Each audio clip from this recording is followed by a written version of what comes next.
سلامونه دوستانو، الله دې وکړي چې روغ جوړ باسي. دغه ویډیو یوازې هغه جنکو دپاره ده څوک چې دننه په افغانستان کې دي. نو هلکان دې دا ویډیو نه ګوري، هلکان ویډیو سکپ کوي، پاس لاړ شي، پاس لاړئ. نو فقط دې ثانیې تاسې صبر وکړئ، ویډیو مه سکپ کوئ. مهمه خبره تاسو ته لرمه. اروپا والا به بیا وایي چې تا بیا په دې ویډیو کې موږ یاد کړلو. نو خبره دا ده چې هر وخت چې تاسو پسې دلته په افغانستان کې کوم څوک په خواستګاري راځي، نو دا خبره زه په دې کومه چې ډېر ځلې دا خبره د خپلو دوستانو څخه ما اورېدلې ده چې دغسې مشکلات ډېر زیات منځته راغلي دي. نو هر وخت چې تاسو پسې کوم څوک په خواستګاري راځي او دا خبره کوي چې والا هلک په خارج کې ده، نو هغه افغانان بیچارهګان بیا دې نه نور خبر نه وي چې په خارج کې دا سړی په کوم پوزیشن کې قرار لري، په کم مملکت کې ده، چیرته ده. نو دې خبرې ته مو ډېر زیات پام وي چې ډایرکټ اول ورڅخه پوښتنه کوئ چې دا هلک په کم مملکت کې ده، چیرته ده، په یورپ کې ده، په امریکا کې ده، په کاناډا کې ده، په کوم ځای کې ده. که چیرته په اروپا کې و، ګورئ یو دوه خبرو ته ډېر زیات متوجه شئ. په اروپا کې چې کوم افغانان دي هغوی په دوه غټ مشکلاتو کې قرار لري.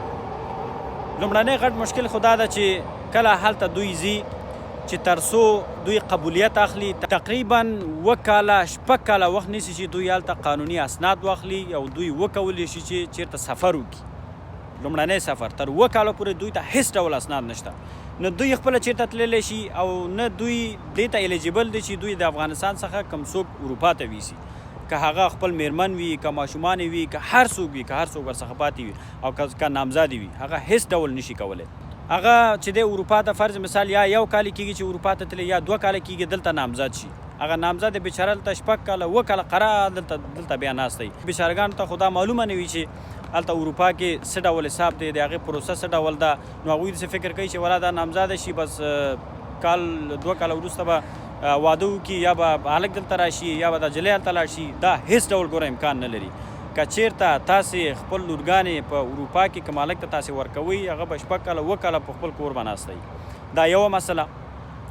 بله مسله دا ده چې که چیرته هر هغه څوک چې هلته قبولیت ولري، نو په دې کې فقط یو استثنا دا ده چې که هر هغه څوک چې د وړکیوالي څخه د هغې ته تللي، اروپا ته تللي، یا هلته پیدا شوي، نو داسې ډېر کم افغانان دي چې هلته وي چې هغوی هلته بیا قبولیت هم ولري، عمر هم کم وي.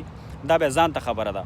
او که څوک هلته فرض مثال قبولیت لري او دې ځینه فرض مثال په 20-25 کاله عمر کې هلته اروپا ته تللی وي او هلته دې قبولیت اخیستی وي، نو دلته دوی راشي په خواستګاري کوم جلی پسې، نو هغه پخواني عکسونه ورته ښکاره کړي چې دا په یورپ کې دی، او چې بیا کله په اصلي ډول چېرته په ویډیو کال کې ورسره وغږي یا سمه رشته ورسره پوخته شي، بیا وګوري چې هغه بیا چې وخیږي، هغه زوړ سړی، نه په سر کې ټکې ویښتاني، نه بل څه نه بل څه.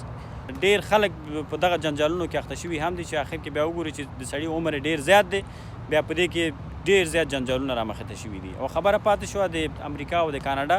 نو په کاناډا کې خو تاسو ته معلومات دی چې دلته که هر څوک راشي، دلته ډېر اسانه ایزي پروسه ده، په کم وخت کې دلته کولی شي چې قبولیت واخلي او د خپل فامیل دپاره که څوک سیستم یې دلته قبولیت کارونه جوړوي چې ډېر وخت ونیسي، 6 میاشتې 7 میاشتې له 8 میاشتو پورې. په 8 میاشتو کې دننه فامیل ته هم کار کولی شي چې هغه چې وکړي، خپل فامیل هم دلته کاناډا ته وغواړي.